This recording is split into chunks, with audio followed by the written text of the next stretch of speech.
তখন বুঝতে পারবেন আপনি কতটা অসহায়, সন্তানের কাছে কতটা অসহায়, স্ত্রীর কাছে কতটা অসহায়, আত্মীয় স্বজনদের কাছে আপনার এখন ভ্যালু নাই। বুড়া হইলে বোঝা যায়। আজকে আসার সময় একটা ভিডিও দেখছি, এই ভিডিওটা দেখার পরে আমার চোখ দিয়া পানি চলে আসছে। এত হৃদয় বিদারক ঘটনা, আমার শরীরের পশম দাঁড়ায় গেছে। ভাইরা চিন্তা করেন মানুষ কতটা নিষ্ঠুর হতে পারে। নিউজ দেখছি, একজন বাবার দুইটা ছেলে আছে, চাকরি করে, ব্যবসা করে, চাকরিও করে, ব্যবসাও করে, বিয়া বাবা করাইছে, পড়ে বউয়ের ফান্দ ফইরা শ্বশুর বাড়িতে গিয়া জায়গা কিনা বাড়ি করছে। আরেকটা ছেলেরে বিয়া করাইছে শান্তির জন্য, হিডাও চলে গেছে।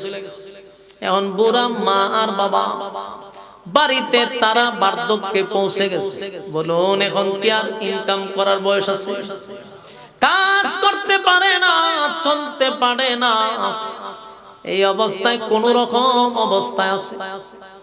হঠাৎ করে ওই মুরব্বীর স্ত্রী অসুস্থ হয়ে গেছে। অসুস্থ হওয়ার পরে ডাক্তারের দ্বারে নিছে। বড় ছেলে গেছে, ছোট ছেলেও গেছে। তো বিল আইছে 30,000 পর্যন্ত দিছে। নিউজে যা লেখছে 30 থেকে অথবা 35,000 টাকা দিছে। দিয়া সন্তানরা কয় বাপরে যাব্বা 35,000 টাকা পর্যন্ত দিছি, আর দিতে পারবো না। এখন আপনি আর আমার দ্বারা সম্ভব না, লন আমরা রোগী নিয়ে যাই বাড়িতে। ভিডিওটা যদি দেখতেন তো বুঝতে পারতেন কতটা কষ্ট লাগছে আমার দেখার পর। বাবা সাহেবের যে সন্তানদের প্রতি, এর তোর মা এখন অবস্থা ভয়াবহ। 30,000 টাকা দিয়ে আমরা বাড়িতে যাই, আমি টাকা দিতাম। এমন না যে ছেলেগুলা গরিব। আমার যুবক ভাইরা, বার্ধক্যে পৌঁছে গেলে সন্তানের কাছেও মূল্য থাকে না। স্বামী বলল বাবা রে, তোমরা যদি চিকিৎসা না করাও, টাকা পয়সা যদি না দাও, তাহলে তোমরা চলে যাও, কিন্তু হসপিটাল থেকে নেওয়ার চেষ্টা করবা না। আমি ভিক্ষা করে হইল আমার স্ত্রীর চিকিৎসা আমি করাবো। মুরব্বী রাস্তায় চলে গেলেন, মানুষের কাছে হাত পাচ্ছে। মসজিদে মসজিদে গিয়ে ভিক্ষা করা শুরু করছে, আমার স্ত্রী অসুস্থ, আপনারা আমাকে দান করেন। মসজিদের ইমাম সাহেবের মায়া লাগছে, মসজিদ থেকে টাকা তুইলা দিছে। এলাকার রাস্তাঘাটের মানুষ যত লোক পারছে সাহায্য সহযোগিতা করছে। উনি বলল যে প্রায় 80,000 টাকার মতো আমি ভিক্ষা করে সাহায্য তুইলা আমি টাকা জমাইছি আমার স্ত্রীর চিকিৎসা করানোর জন্য। টাকা দেওয়ার পরও কোনোভাবে আর সুস্থ হইল না, টাকাও হয় না। স্ত্রীরে নিয়ে চলে গেছে একটা বাড়া বাড়িতে, কারণ সন্তানরা জায়গা দেয় না। বাড়া একটা বাড়িতে 3,000 টাকার একটা রুম ভাড়া নিছে। সেই রুমে স্ত্রীরে উনি নিজেই খেদমত করতেছে। এই রুমেই মারা গেছে। মারা যাওয়ার পরে সাংবাদিকরা ওনার কাছে গিয়া দেখে উনি কবরে পইরা ঘুইরাইয়া কাঁদতেছে। ওনার নিজের বয়স 70-এর উপরে। স্ত্রীর মায়া এত মহব্বত, কাঁদতেছে। সাংবাদিকরা জিজ্ঞাসা, আপনি কবরের সামনে কেন আসছেন, কেন কাঁদেন? হয় আমি আমার স্ত্রীরে ছাড়া থাকতে পারতেছি না। রুমের ভিতরে গিয়া দেখে স্ত্রীর কাপড় গুলি লইয়া জড়ায়া ধরে বসে রইছে। এখানেই ঘুমাইছিল, এখানেই খাইছিল, এই যে আমার স্ত্রীর কাপড়। মানুষে বলে আপনি তো ভিক্ষা করেন, বাসা ছাড়েন না কেন? 3,000 টাকা বেতনের এই রুমটা আমি রাখছি শুধু আমার স্ত্রীর স্মৃতিটার কারণে। শেষ কথাবার্তায় রুমটার ভিতরে হইছে, শেষ কথাবার্তায় রুমে আমার সঙ্গে হইছে, বিদায়টাও সেই ঘরের থেকে হইছে। এজন্য 90,000 শিশু মারছ, তোর ঘর খাওয়ামো, তোর ঘর লালন পালন করামো। যেই মুসা নবীর আটকানোর জন্য 90,000 মারছে, এই মুসা নবী ফেরাউনের ঘর থেকে বড় হইছে। ফেরাউনের খামাই করার টাকা দিয়া উনি খাইছে, বড় হইছে, রাজা বাদশার মতো চলছে। সুবহানাল্লাহ। এই আল্লাহ এই ফেরাউনকে ধ্বংস করছে, কারণ সে অতিরিক্ত জুলুম করত এবং নিজেকে বলতো যে আমি তোমাদের রব। তারে যারা রব মানত না তারা হত্যা করত। আর ফেরাউনের সবচেয়ে বড় সমস্যা ছিল সে মানুষের দলই ফেরাক মারত। ওই খাটের সাথে এইভাবে দৌড়ে ফেরাক মেরে দিত, হাতে পায়ে ফেরাক মারত। এটা হলো তার প্রথম শাস্তি মানুষকে। তো ফেরাউন একদিন বউয়ের সামনে এসে গর্ব করে বলতেছে, কয় আসিয়া আমার ঘরের দাসীরে হত্যা করছি, হাসির দাসীর 4টা বাচ্চাকে আগুন দিয়ে পুড়াইছে, নাউজুবিল্লাহ, আগুন দিয়ে পুড়াইছে এবং দাসীরেও হত্যা করছে। আসিয়া কয় সর্বনাশ, কেন? কয় আমার খোদা মানে না, এলে মারি দিছে। আসিয়া কয় তুই তো জালেম, আর জালেম কিভাবে খোদা হয়? জালেমের কাজ হলো জুলুম করা, তুই মানুষের উপর জুলুম করস, তুই জালেম। খোদা হওয়ার কোনো কোয়ালিটি তোর মধ্যে নাই। আসিয়া ফেরাউনের সামনে দাঁড়ায় এই কথাটা বলা কিন্তু সাধারণ না, কারণ ফেরাউন দেশের বাদশা, আসিয়া হইল দেশের রানী। রানী হইয়া বাদশার সামনে দাঁড়ায় বলতেছে, কোন অ্যাঙ্গেলে তুই নিজেকে খোদা মনে করস বল, কি আছে তোর মধ্যে যে তোরে খোদা ডাকতে হইব? 1 নাম্বার হলো তোর নাকের সাইজ ঠিক না, ফেরাউনের নাক বড় আছে। তে আসিয়া কই তুই যেহেতু খোদা, তে নিজের চেহারাটা তো সুন্দর করে বানাইতেছ না, তুই তোর চেহারাই তো সুন্দর না, নাক একটা বম্বাস্টিক মার্কা। তো এইখান থেকে বোঝা গেল তুই খোদা না। 2 নম্বর হলো যিনি খোদা হবেন তিনি তো জন্ম দেয় না, জন্ম নেয় না, খায় না, ঘুমায় না, ওনার জন্ম নাই, মৃত্যুও নাই। বাস্তব না বাস্তব? আল্লাহ কি জন্ম দেয়? লাম ইয়ালিদ ওয়া লাম ইউলাদ, লাম ইয়ালিদ ওয়া লাম ইউলাদ। আল্লাহ কয় আমি জন্ম নেই না, জন্ম দেও না। ওয়ালাম ইয়াকুল লাহু কুফুয়ান আহাদ, আমার সমতুল্য, আমার সমকক্ষ কেউ নেই। আল্লাহ বলেন লা তাখুযুহু সিনাতুন ওয়ালা নাওম,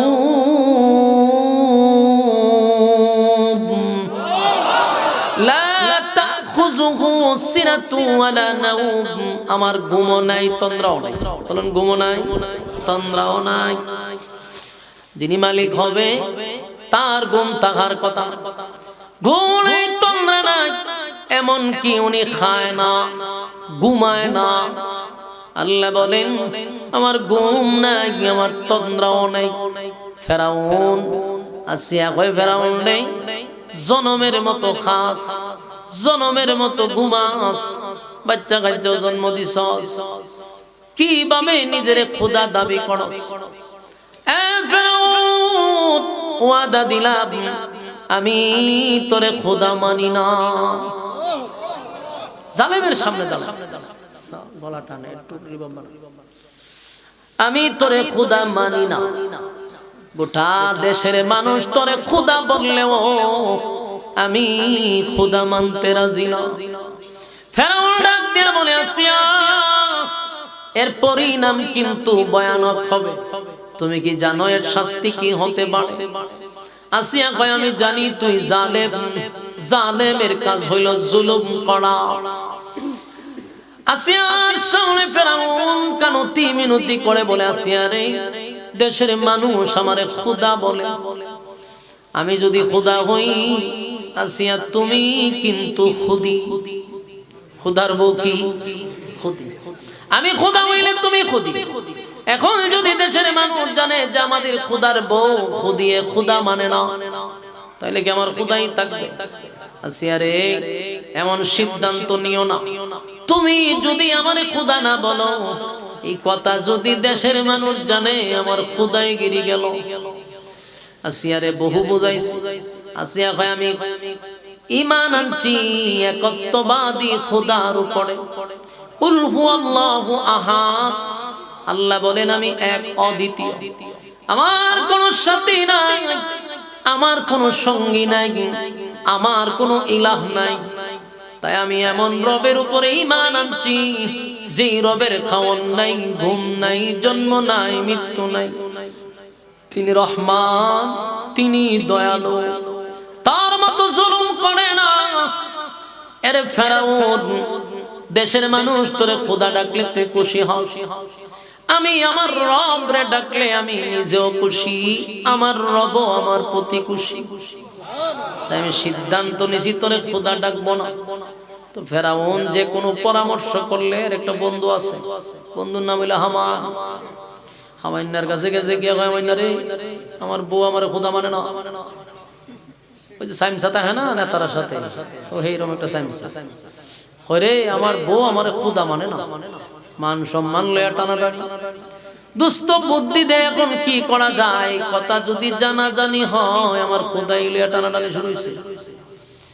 সামান্য বুদ্ধি দিয়েছে একটা কাজ, মানুষের শুনুক কিন্তু অসুবিধা নেই, শাস্তি দে, শাস্তি দিলেই মানুষ ভয় পাবে। কয়বাটা নিজের বউরও শাস্তি দিতাম, চিন্তা করেন কি বুদ্ধি দেয়। কয় যেহেতু তোরে খোদা মানে না, শাস্তি দে। ফেরাউন জায়গায় কি শাস্তি দিব? কয় আসিয়া নিজের ইজ্জত নিয়ে বেশি ভয় পায়। আসিয়ারে হাজার মানুষের সামনে উলঙ্গ করে দে, শরীরের মধ্যে পেরাক মেরে দে, নাউজুবিল্লাহ। হামানে বুদ্ধি দিল ফেরাউন রে। ফেরাউন আসিয়ারে গ্রেফতার করছে, রাজার বউ রানীরে গ্রেফতার করছে। হাজার হাজার মানুষের সামনে আসিয়ারে কাটের সঙ্গে শোয়া পেরাক মারছে। দুই হাতে দুই পেরাক, দুই পায়ে দুই পেরাক। একবার চিন্তা করেন, জীবিত মানুষের শরীরে যদি পেরাক মারে সহ্য করা যায়? দুইটা পায়ে পেরাক মারছে, দুইটা হাতে পেরাক মারছে। কিন্তু আসিয়ার শরীর থেকে যখন কাপড় সরায়া দিছে, আসিয়া একটা চিৎকার মারছে আর কয় মালিক সব বরদাস্ত করতে পারলাম, কিন্তু আমার ইজ্জত নিয়া সিনেমিনি কেমনে বরদাস্ত করি? আল্লাহ ইজ্জতের বিনিময় হলে গো আমার ইমানের হেফাজত আপনি করেন আল্লাহ, কোনোভাবেই যেন আমি ইমান হারা না হই। আসিয়া আসমানের দিকে তাকাইয়া চিৎকার দিয়া কয় আল্লাহ আমার ইমানের হেফাজত করেন। ফেরাউন একের পর এক শাস্তি দেওয়া শুরু করলো, একের পর এক শাস্তি দেওয়া শুরু করছে। বারবার কয় আসিয়া রে এখনো সময় আছে, কালেমা ছাইরা দে, মুসার উপরে ঈমান আনিস না, মুসার খোদারে খোদা ডাকিস না, আমার খাস আমার পরশ আমার গড়ে তাকস তুই আমারে খোদা মান। আসিয়া কয় আমার জীবন চলে যেতে পারে কিন্তু আমি ঈমান ছেড়ে দিব না। আমার যুবক ভাইরা, মুরব্বি বাবারা, আল্লাহ বলেন আমিনু কামা আমানান নাস। কেন বললেন আমিনু কামা আমানান নাস? ঈমান আনো তাদের মতো, তারা আসিয়াও হতে পারে। কারণ আসিয়া ঈমানের উপরে পরীক্ষা দিয়েছে, পরীক্ষায় ফার্স্ট ডিভিশনে পাস করছে। এই জন্য আল্লাহ বলেন এদের মতো ঈমান আনো। মুখে মুখে মুখে মুখে স্লোগান দেই আমরা ঈমানদার, আমরার যে লড়াচড়া করে ঈমানে, আমরারে মারা লাগবে না, পাথর মারা লাগবে না, বুকে পাথর লাগবে না, 5 টাকার রং সার কাছেই আমরা বিক্রি হয়ে যাই। এখন আপনি বলেন এই তালের ঈমানদার কি জান্নাত পাইব? এক নেতায়া যদি রং চা খাওয়ায় জিগায় বুট কারে দিবেন, গোমার রং চা খাওয়াইছেন আপনি, বুট তো আপনারই দন লাগে।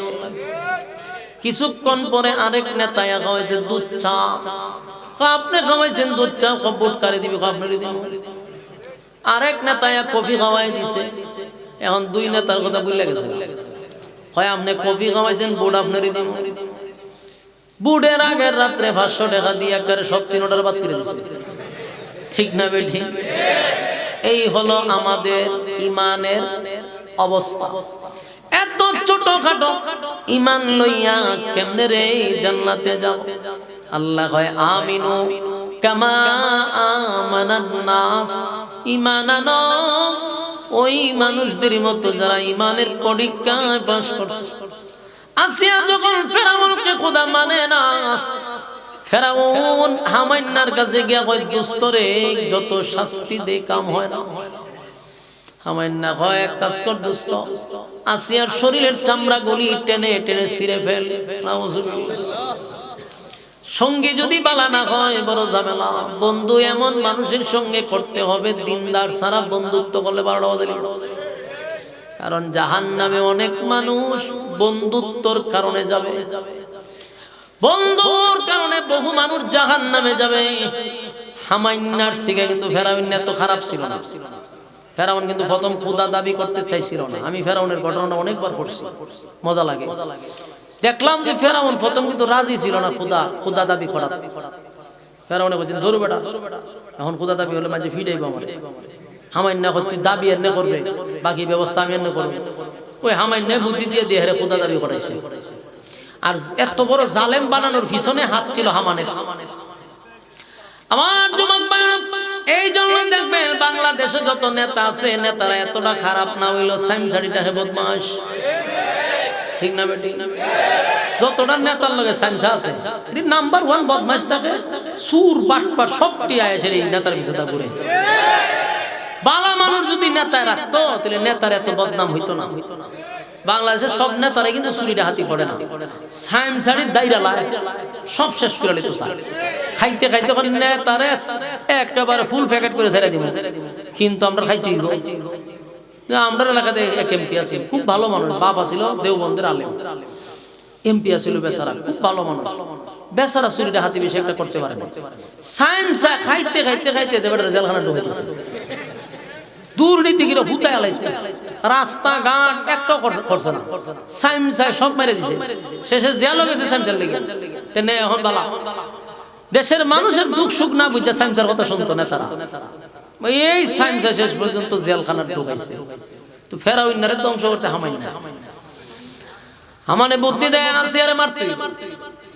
চিন্তা করেন, একটা জীবন্ত মানুষের শরীর থেকে চামড়া গুলি তখন তুলে দেয়, সহ্য করতে পারবে? আপনারা যে বেলির দিয়া চামড়াটি ঠান্ডা তুলে যেভাবে গুরু ছিলা, আসিয়ার শরীর থেকে যখন চামড়াটা তুলে দেয়, আসিয়া বরদাস্ত করতে পারে না, আসমানের দিকে তাকায় বলে, মালিক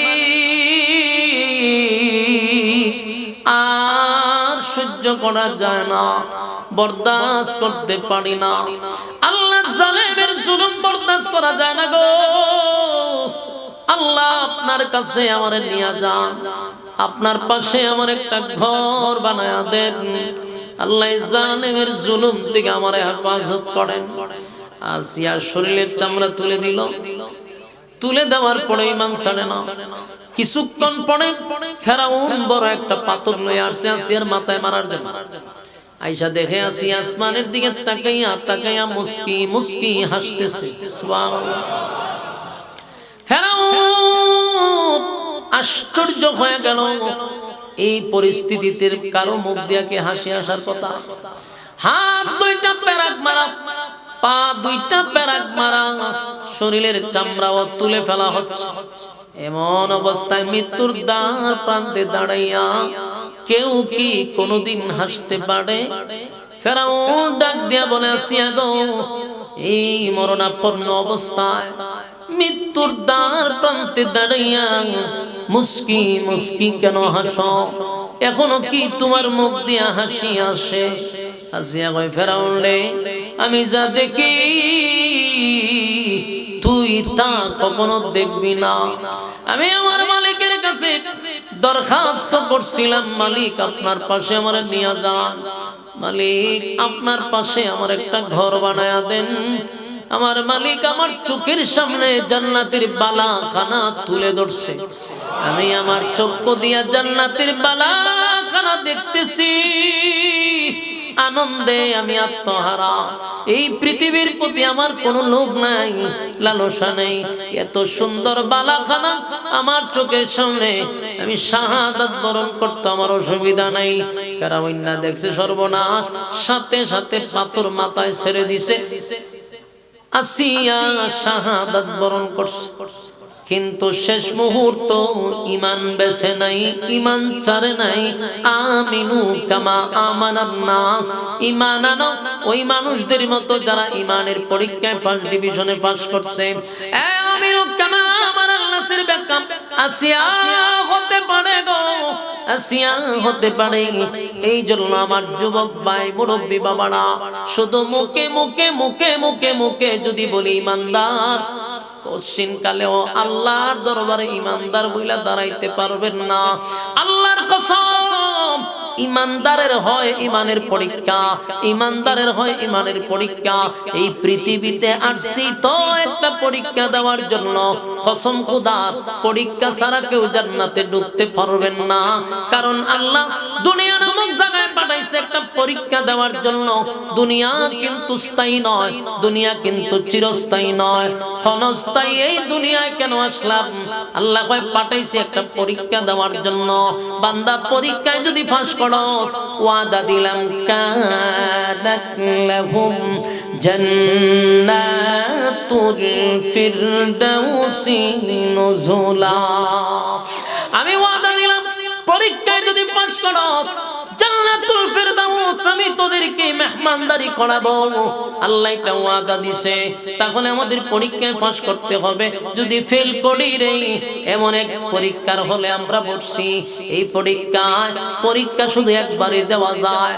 জীবনে যদি একবার ফেল করি, দ্বিতীয়বার এই পরীক্ষার হলের ভিতরে আর ঢোকার কোনো সুযোগ নাই, পাস করার কোনো সুযোগ নাই। তাই আল্লাহ বলেন, বান্দারে দুনিয়া পরীক্ষার জায়গা, পরীক্ষায় ফেল করবি আর কোনোদিন পাস করার সুযোগ নাই। আমার যুবক ভাইরা, পৃথিবী চিরস্থায়ী নয়, এটা আমাদের জানা দরকার। জানিনি আমরা? সবাই জানে পৃথিবী চিরস্থায়ী না, ক্ষণস্থায়ী। বলুন, এই পৃথিবীতে কেউ থাকতে পারছে? কথা দিয়ে হইন না আপনারা? এই পৃথিবী থাকার জায়গা নয়। কবি বলে, আমার আগে এই বাড়িতে বাস করেছে অনেক জন, আমার আগে এই বাড়িতে বাস করেছে অনেক জন, তারাও গেছে আমিও যাব, রইব না আর বেশিক্ষণ। এই পৃথিবী থাকার জায়গা নয়। আজকে কত মানুষ হঠাৎ মৃত্যু হয়, আমরা কই অকাল মৃত্যু। অকাল কোনো মৃত্যু হয় না, তার সময় শেষ, সে চলে যায়। কিছুদিন আগে দেখলাম একজন নেতা বক্তব্য দিতেছে, বেচারা খুব কড়া বক্তব্য দিতেছে। বক্তব্য দিতে দিতে বক্তব্য শেষ, দুনিয়ার টাইমও শেষ। নিজে দেখছি ভিডিওতে, পত্রিকায় আসছে, নিউজে আসছে, ভিডিও দেখছি। সুস্থ মানুষ, বডি ভালো, বক্তব্য দিতেছে। হয়তো জামাতের একজন নেতা বক্তব্য দিতেছে মানুষের সামনে, উনার রক্ত গরম হচ্ছে, এর মধ্যে উনি বক্তব্য শেষ করলো সাথে সাথে। এটি ছিল তার জীবনের শেষ কথার লিমিট, শেষ। বান্দা চলো শেষ, তোমার টাইম শেষ। এই দুনিয়া নামক পরীক্ষার হলে যেদিন ঘন্টা বেজে যাবে, এক সেকেন্ড তোমার থাকতে দেওয়া হবে না, থাকতে দিবে না। আমরা ছোটবেলায় মাদ্রাসায় পরীক্ষা দিছি, যারা স্কুল কলেজ মাদ্রাসায় পরীক্ষা দিয়েছেন, টাইম শেষ হইলে কিন্তু একটা বেল বাজায়। বেল বাজানোর পরে আপনি চাইলেও হলের ভিতরে আপনি থাকতে পারবেন না। ঠিক তেমনি ভাবে হাঁটা চলার মধ্যে, উঠা বসার মধ্যে আমরা চলতেছি, হঠাৎ যদি ঘন্টা বেজে যায়, মালাকুল মউত আজরাইল আমাদের সামনে দাঁড়ায়া যাবে। একটা সেকেন্ডও আপনি আমারে সুযোগ দিবে না, ঠিক না বেটি? এটা হলো ক্ষণস্থায়ী। আর আমার পিছনে আছে মানে গুরুস্থান। হ্যাঁ, এই যে গুরুস্থান, এটা হলো চিরস্থায়ী জায়গা। কবর হইয়া, হাসর হইয়া, ফুলসিরাত হইয়া, মিজান হইয়া, বহু দূরে আছে জান্নাত, বহু হিসাব কিতাব আছে আমাদের। ডাইরেক্ট জান্নাতি নয়, বহু বিচার আছে, বিচারের পরে বহু কিছু পার হইয়া জান্নাতে যাইতে হবে। আল্লাহ কয় পরীক্ষা তো দিবি দুনিয়ায়, রেজাল্ট আউট হবে পরকাল। বলুন রেজাল্ট কোথায়? রেজাল্ট হবে পরকালে। আমার যুবক ভাই, পরকালে রেজাল্ট আউট হবে। আল্লাহ কয় সেদিন ইনসাফের বিচার হবে রে, কোনো বেইনসাফি বিচার হবে না। দুনিয়ায় ইনসাফের বিচার নাই। আল্লাহ কয় আমি সেদিন মালিক ইয়াউমিদ্দিন, আমি তো বিচারক, ইনসাফের বিচার করব, কোনো বেইনসাফি বিচার হবে না। জমিন পর্যন্ত তোমার ব্যাপারে সাক্ষী দিবে, হাত তোমার বিরুদ্ধে সাক্ষী দিবে, পা সাক্ষী দিবে। উকিল নাই, ব্যারিস্টার নাই, তোমার হাত পা তোমার বিরুদ্ধে উকিল হইয়া তোমার নামে মামলা দিবে। বাঁচার সুযোগ নাই গো। এই জন্য আসুন, আমিনু কামা আমানান নাস, ঈমান আনি ওই মানুষদের মতো যারা ওই ঈমানের পরীক্ষায় পাস করছে, আমরা তাদের মতো ঈমান আনব। কথা কি শুনতেছেন আমার যুবক ভাইয়েরা? রাস্তাঘাটে যারা আছেন, এখনো বলতেছি, মনোযোগ দিয়ে শুনেন। প্রতিদিন এখানে মাহফিল হবে না, আমিও হবিগঞ্জ থেকে আসবো না, আপনারাও রাতের ঘুম হারাম করে বসবেন না। বছরে একবার ইতে বসছেন, দিলের কান লাগায়া কথাগুলি শোনা দরকার। এই পৃথিবী এতটা নিষ্ঠুর, আপনি আমাকে থাকতে দিবে না। অতীতেও কেউ থাকে নাই, চোখের সামনে দাদা নাই, বাবা নাই, নিজের সন্তানও বাবার আগে চলে যায়, ঠিক না বেঠিক? পৃথিবী ওই এখন কেউ কারো না, আর পরকাল তো বহু দূরে। আমার যুবক ভাইরা, এই জন্য পরকালের ফিকির করার দরকার আছে না নাই? পরকালের ফিকির করা দরকার। দুনিয়াতেই তো কেউ কারো না। আপনি যখন বার্ধক্যে পৌঁছে যাবেন, সেই রুমে স্ত্রী রে উনি নিজেই খেদমত করতেছে। এই রুমেই মারা গেছে। মারা যাওয়ার পরে সাংবাদিকরা ওনার কাছে গিয়া দেখে উনি কবরে পইরা ঘুইরাইয়া কাঁদতেছে। ওনার নিজের বয়স 70-এর উপরে, স্ত্রীর মায়া এত মহব্বত, কাঁদতেছে। সাংবাদিকরা জিজ্ঞাসা, আপনি কবরের সামনে কেন আসছেন, কেন কাঁদেন? হয় আমি আমার স্ত্রীরে ছাড়া থাকতে পারতেছি না। রুমের ভিতরে গিয়া দেখে স্ত্রীর কাপড় গুলি লইয়া জড়ায়া ধরে বসে রইছে। এখানেই ঘুমাইছিল, এখানেই খাইছিল, এই যে আমার স্ত্রীর কাপড়। মানুষে বলে, আপনি তো ভিক্ষা করেন, বাসা ছাড়েন না কেন? 3000 টাকা বেতনের এই রুমটা আমি রাখছি শুধু আমার স্ত্রীর স্মৃতিটার কারণে। শেষ কথাবার্তায় রুমটার ভিতরে হইছে, শেষ কথাবার্তায় রুমে আমার সঙ্গে হইছে, বিদায়টাও সেই ঘরের থেকে হইছে। তাই আমি ভিক্ষা করি, 3000 টাকা দেওয়া আমার জন্য কষ্ট, কিন্তু বাকি কিছুদিন যতদিন আমার স্বাস্থ্যে কুলায়, ভিক্ষা করে হলেও আমি আমার এই রুমের ভাড়া দিব, যেন আমার বউয়ের কথা স্মরণ থাকে। এই প্রেম মোহন আছে? স্ত্রীর প্রতি স্বামীর এই মহব্বত নাই রে। আমার জীবনে এরকম মহব্বত দেখি নাই।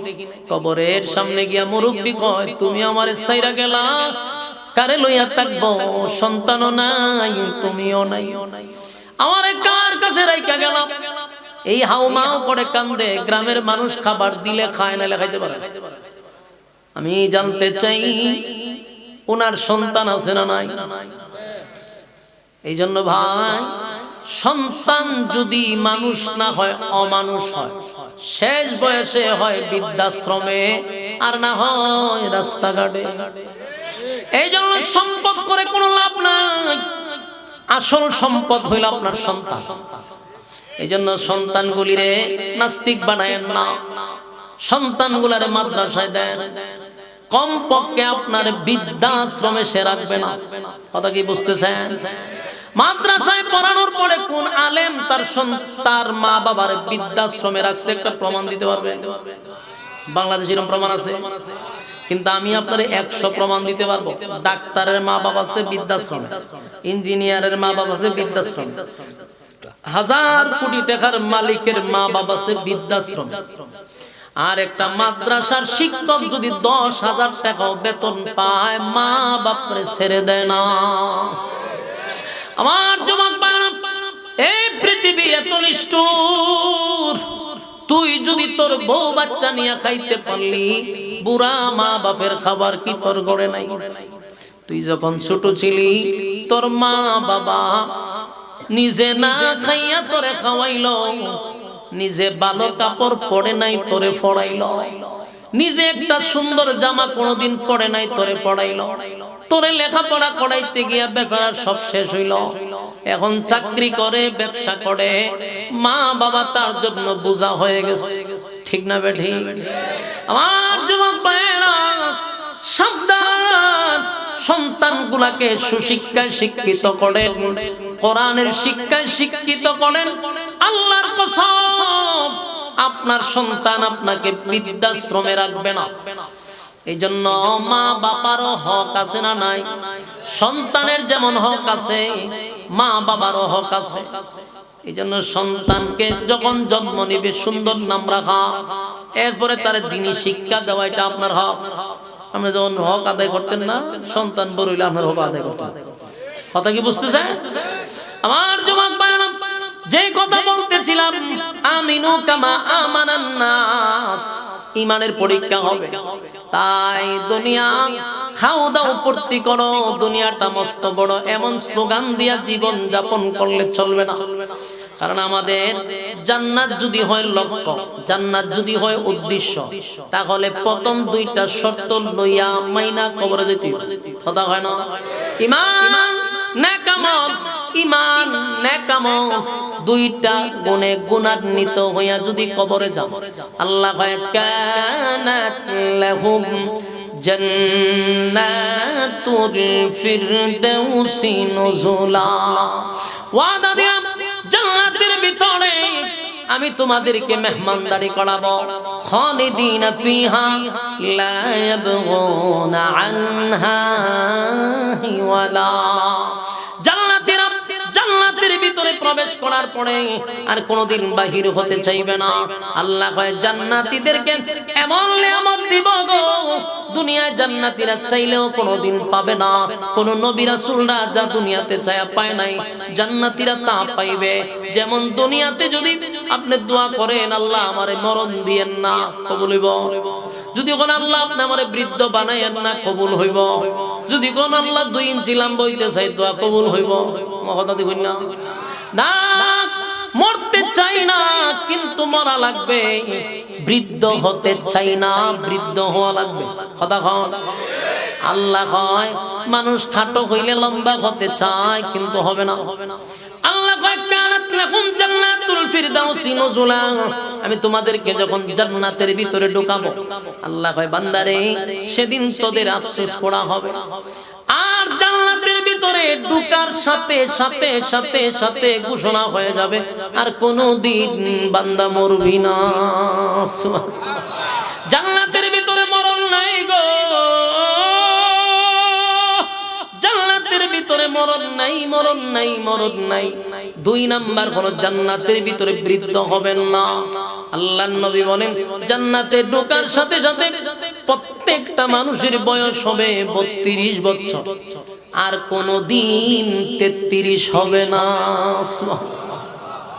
কারণ জান্নাতের শুরু আছে শেষ নাই। জান্নাতের কি আছে? জান্নাতের শুরু আছে গো, জান্নাতের শেষ নাই। তাই জান্নাতে 32 হইলে কোনদিন বয়স 33 হবে না। এরপর আল্লাহ বলেন দুনিয়ায় যারা খাটো তাদের মনে কত আফসোস, একটু লম্বা হতে চায়, দুনিয়া আফসোস পড়া হবে না। জান্নাতের ভিতরে আল্লাহ বলেন কমপক্ষে 60 হাত লম্বা বানায়া দিব, কমপক্ষে 60 হাত লম্বা আদম নবীর মতো বডি বানায়া দিব। 3 নাম্বার হলো জান্নাতের ভিতরে দুনিয়ায় যেমন কালো মানুষের মনে অনেক আফসোস, যদি একটু সুন্দর হইতাম, দোয়া করলে কি মানুষ সুন্দর হয়? ওই কথা কইনা দি মক্কা মদিনার ইমাম দিয়েও যদি দোয়া করা, কালো মানুষ কোনোদিন সুন্দর হয় না। আল্লাহ কয় জান্নাতের ভিতরে ঢোকার সাথে সাথে ইউসুফ নবীর মতো সুন্দর বানায়া দিব। আল্লাহ বলেন দুনিয়ায় আরো আফসোস যাদের কণ্ঠ নাই, যাদের কণ্ঠ নাই এরা মনে মনে কণ্ঠের আফসোস করে। আল্লাহ কয় দুনিয়ায় দোয়া করলেও কণ্ঠ সুন্দর হবে না, ডাক্তারি করলেও সুন্দর হবে না। জান্নাতে ঢোকার সাথে সাথে ওয়াদা দিলাম রে, আমি দাউদ নবীর মতো কণ্ঠ দিয়া দিব। আমার যুবক বালক, 1 নাম্বার হলো ঈমান, 2 নাম্বার হলো নেক আমল। 2টা গুণে গুণান্বিত হইয়া যদি কবরে আসস, আমি আদম নবীর মতো বডি দিব, আমি দাউদ নবীর মতো কণ্ঠ দিব, আমি ইউসুফ নবীর মতো সুন্দর বানায়া দিব, আমি বিশ্ব নবীর চরিত্র প্রত্যেকটা মানুষের মধ্যে দিয়া দিব। জোরে কোন সুবহানাল্লাহ। বিশ্ব নবীর মতো চরিত্র হবে, তবে 2 গুণে গুণান্বিত হতে হবে। 1 নাম্বার ঈমান, 2 নাম্বার হলো নেক আমল। ঠিক না বেঠি? নেক আমলের এত দাম। 2 নাম্বার হলো নেক আমল। আপনারা মনে করছেন হুজুর আমরা তো নেক আমল করি, একটা নেকির যে কত দাম পরকালে যাওয়ার পরে বুঝতে পারবেন। কিছু কিছু জান্নাতীদেরকে যখন পাল্লার মধ্যে মিজানের পাল্লায় মাপ দিবে, পাল্লা হয়ে যাবে একবার সমান, মানে একটা নেকি কমও না একটা নেকি বেশিও না, সমান সমান। তার গুনাহ যতটুক তার নেকি ততটুক।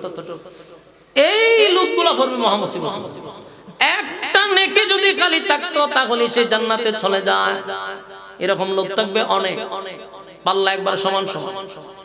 তখন আল্লাহ বলবে বান্দা রে, একটা নেকির অভাবে জাহান্নামে যেতে হবে।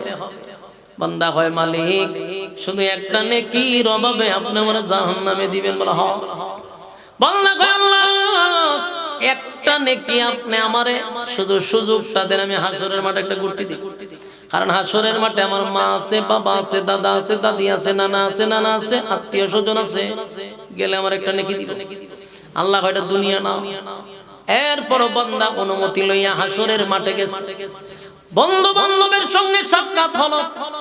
যেই বন্ধু বান্ধব লইয়া এখন আড্ডা মারতেছেন রাস্তাঘাটে, ওয়াজ মাহফিল বাদ দিয়া গল্প নিয়া যারা ব্যস্ত, সেদিন সেই বন্ধুদের কাছে গিয়া বলবেন, বন্ধু ওয়াজ মাহফিল বাদ দিয়া তোরে লইয়া আমি কফি খাইছিলাম, তোরে লইয়া চা খাইছিলাম, তোরে লইয়া আড্ডা মারছিলাম, তোরে লইয়া আমি ফাজলামি করছিলাম, একসাথে কয়েকশো শয়তান আমার আর তোর গারো বইছিল, আমরা অস্বাভাবিক আচরণ করছিলাম। আজকে আমি একটা নেকির জন্য বড় মুসিবতে আছি। সেদিন যদি তোর সঙ্গে আড্ডা না মারতাম তাহলে আজকে তোর কাছে যাইতাম না। যেহেতু একটা নেকির শর্ত, একটা নেকি আমারে দিলে আমি জান্নাতে চলে যাব। বুঝতেছেন কথা? বন্ধু হয় দুনিয়াতে কোনো বন্ধুই আমার আছে ডাইরেক্টলি অস্বীকার করবে। আমার কথা না কোরআনের কথা, অস্বীকার করবে হবে আমার দুনিয়াতে বসবে বন্ধু ছিল। এবার যাবে নিজের আত্মীয় স্বজনের কাছে। আত্মীয় স্বজন বলবে দুনিয়াতে কোন আত্মীয় স্বজন আমাদেরও ছিল না। এবার যাবে খুব কাছের মানুষের কাছে, বউয়ের কাছে যাইব। বউয়ের কাছে গিয়া কইব, বউ দুনিয়াতে দামি দামি শাড়ি গয়না তোমারে দিলাম, বন্ধু বউ তোমারে খুশি করার জন্য আমার মা বাপরে গ্রামে রাইকা তোমারে লইয়া শহরে ঘুরছিলাম, সব কিছু তোমারে দিলাম গো। তোমার স্বামী একটা নেকির অভাবে জাহান্নামী হয়ে যাচ্ছে, দাও না একটা নেকি আমি জান্নাতে চলে যাই। বউ ভালো কইরা স্বামীরে চিনবে, কিন্তু একটা নেকির কারণে স্ত্রী স্বামীরে অস্বীকার করবে। বুঝতেছেন কথা? যেই বউয়ের কারণে জীবন যৌবন সব শেষ করলেন, সেদিন একটা নেকি নিজের বউ দিবে না। মানুষ পাগলের মতো ঘুরতে থাকবে, কারণ একটা নেকির অভাবে জান্নাতও যাইতে পারতেছে না, জাহান্নামেও যাইতে পারতেছে। এবার দৌড়াইয়া যাইব মা বাপের কাছে। মা বাবার কাছে গিয়া বলবো, বাবা গো দুনিয়াতে মাতার গাম পায়ে ফলাইছে, সন্তানরে লালন পালন করছেন, কষ্ট করছেন, আজকে আপনার সন্তান এই একটা নেকির অভাবে আল্লাহ জাহান্নামে দিয়া দিবে, দেন একটা নেকি আমি জান্নাতে চলে যাই। বাবা তার সন্তানরে চিনার পরও বলবে আমার দুনিয়াতে কোনো সন্তানই আছেন না, নাউজুবিল্লাহ। মার কাছে গিয়ে বলবে, মা গো একটা মশার কামড় বরদাস্ত করতে পারো নাই গো মা, আজকে তোমার সন্তান জাহান্নামের আগুনে জ্বলবে, দাও না একটা নেকি আমি জান্নাতে চলে যাই। মা বলবে দুনিয়াতে আমার সন্তানই ছিল না। আপনারা কি মনে করছেন এটা আমি নিজের থেকে বলছি? না, আল্লাহ বলেন ইয়াউমা ইয়াফিরুল মারউ মিন আখিহি ওয়া উম্মিহি ওয়া আবিহি ওয়া সাহিবাতিহি ওয়া বানিহি। কিয়ামতের কঠিন ময়দানে মা তার সন্তানের পরিচয় দিবে না, সন্তান মার পরিচয় দিবে না, বাবা সন্তানের পরিচয় দিবে না, শুধু একটা নেকির কারণে। যুবক ভাইরা আজকে এখানে বসছেন, এই যে আয়াতগুলি শুনলেন, প্রতিটা হরফে হরফে 10টা করে নেকি আমলনামায় ঢুকে গেছে। শেষ কথা বলো, আল্লাহ বলছেন আমিনু কামা আমানান নাস, ঈমান আনো ওই মানুষদের মতো যারা ঈমানের পরীক্ষায় ফার্স্ট ডিভিশনে পাস করছে। এখন আমরা ঈমান আনার পরেই শুধু শেষ নয়, নেক আমল করা দরকার। নেক আমল করব কিভাবে? যদি জান্নাতের প্রতি আকর্ষণ থাকে, ঠিক না বেটি? জান্নাতের প্রতি আকর্ষণ থাকতে হবে, জান্নাতের প্রতি লোভ থাকতে হবে। যতক্ষণ না পর্যন্ত জান্নাতের প্রতি লোভ না আসবে, ততক্ষণ পর্যন্ত আমাদের নেক আমল করার আগ্রহ তৈরি হবে না, ঠিক না বেঠি? আমিনু কামা আমানান নাস, কেন আল্লাহ বললেন সাহাবীদের মতো ঈমান আনো? সাহাবীরা জান্নাত পাইছে শুধু এমনি নয় গো, সাহাবীরা তারা জান্নাতের প্রতি তাদের লোভ ছিল, তাদের আকর্ষণ ছিল জান্নাতের প্রতি। কতটা আকর্ষণ! একবার মদিনাতে বেলাল সব সময় তো আযান দেয়, হাইয়া আলাস সালাহ হাইয়া আলাল ফালাহ। গভীর রজনীতে একবার বলতেছে বেলাল, হাইয়া আলাল জিহাদ। বেলালের কণ্ঠের মধ্যে আল্লাহ এত ক্ষমতা দিছে রে, আমরা যে ওয়াজ করি মাইক দিয়া সর্বোচ্চ 1.5 কিলো যায়, ঠিক না বেঠি? আর বেলালের গলা শুধু মাইক ছাড়া খালি গলা 41 কিলোমিটার যাইত। সেই বেলাল গভীর রজনীতে একদিন কয়, হাইয়া আলাল জিহাদ হাইয়া আলাল জিহাদ। তোমরা কারা আছো?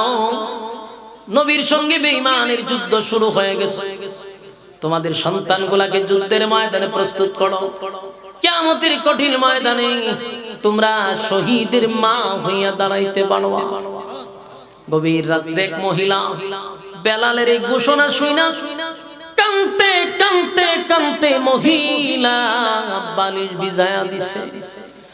মহিলা কানতেছে বেলালের ঘোষণা শুনা। মহিলার কান্না শুনিয়া 7 বছরের বাচ্চা ডাক দিয়া বলে, মা গো, ও মা, গভীর রজনীতে আমার বাবার কথা কি তোমার স্মরণ হয়ে গেছে, এই জন্য কান্দো? বলে, না। কেউ তোমারে মারছে? না। ব্যথা পাইছো? না। তাহলে কেন কান্দো? মহিলা ডাক দিয়া বলে, বাবা রে, বেলাল প্রতিদিন কয় হাইয়া আলাস সালাহ, আজকে বেলাল কয় হাইয়া আলাল জিহাদ। মদিনার কত মহিলারা তাদের সন্তানকে যুদ্ধের ময়দানে পাঠাবে, সন্তানরা যদি শহীদ হয়ে যায়, মদিনার মারা শহীদের মা হয়ে আল্লাহর সামনে দাঁড়াবে। আমার একটা উপযুক্ত সন্তান নাই, আমি কারে যুদ্ধের ময়দানে পাঠাবো? আমার মনটা চায় আমি আল্লাহর দরবারে শহীদের মা হইয়া দাঁড়াইতে চাই। আর যুবক ভাইরা, সাহাবীরা জান্নাত এমনি পায় নাই গো, জান্নাতের প্রতি তাদের লোভ ছিল, আকর্ষণ ছিল। মহিলা এমন কান্না শুরু করছে, 7 বছরের বাচ্চা মার চোখের পানি মুছে দেয় আর কয়, মা গো, কান্দেন না, আপনার কান্না আমার দারুণ ব্যথা হয়। ও মা, কেন কান্দেন? শহীদের মা হইতে চান? আমি আছি না, আমি আল্লাহর রাস্তায় শহীদ হয়ে যাব, আপনাকে আমি শহীদের মা বানায়া দিব। 7 বছরের বাচ্চা মাকে সান্ত্বনা দিয়া হয়, মা, আপনাকে আমি শহীদের মা বানায়া দিব। মহিলা ডাক দেয়া হয়, বাবা রে, এত ছোট বাচ্চা যুদ্ধের ময়দানে এলাও করা হয় না। ছোট বাচ্চা হয়, মা গো, আমারে নবীর কাছে লইয়া যান, আমি নবীর সঙ্গে কথা বলবো। মহিলা ফজরের পরে বাচ্চাটারে কুলে নিয়া দৌড়াইয়া মসজিদে নববীর মধ্যে গেল, গিয়া দেখে যুদ্ধের ময়দানে প্রস্তুতি নেওয়ার জন্য যারা যারা অংশগ্রহণ করবে সবাই নাম লেখাইতেছে লিস্টির মধ্যে। মহিলা পুরুষরা যেইভাবে লাইন ধরছে, মহিলাটা বাচ্চাটারে নিয়ে দাঁড়ায় আছে।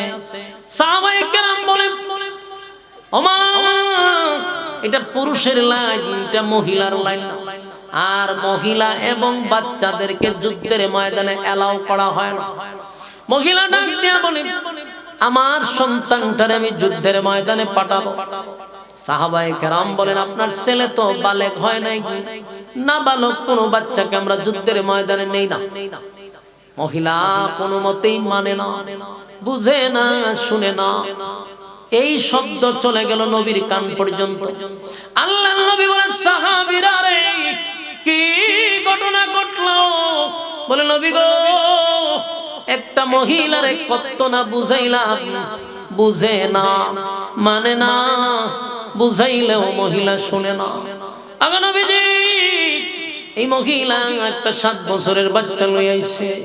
আল্লাহর নবী আয়েশা দেখে এক মহিলা 7 বছরের বাচ্চা লই আইছে যুদ্ধের ময়দানে নেওয়ার জন্য। আল্লাহর নবী বলেন, মাগো এত ছোট বাচ্চা যুদ্ধের ময়দানে দেওয়া হয় না, কেন আনছেন, কোন কারণে আনছেন?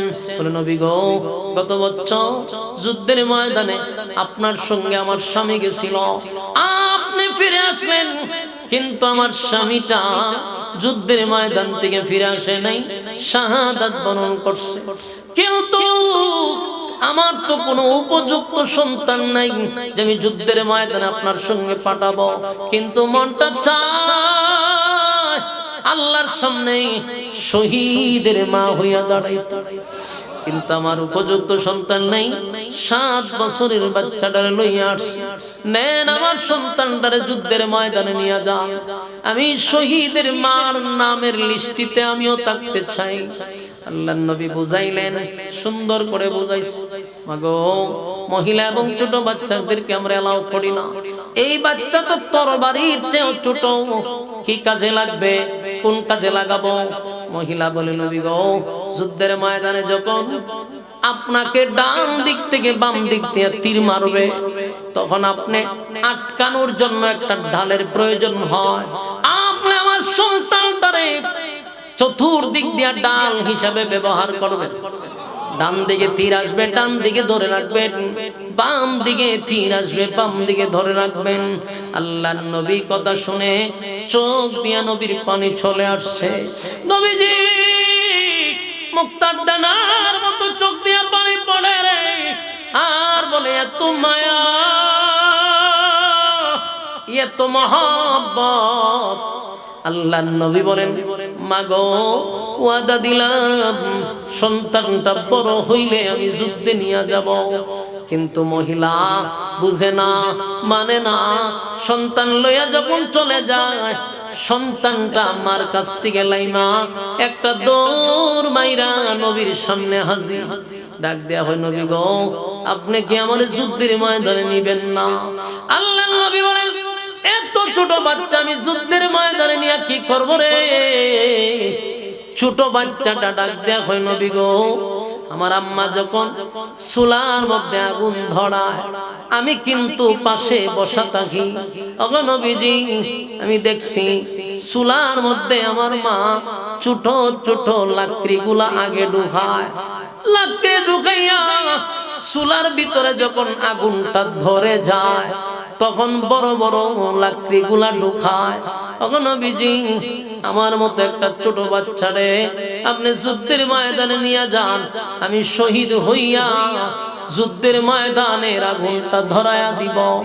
এরপর আপনি বড় বড় সাহাবীদেরকে ঢোকাবেন। জোরে কোন সুবহান।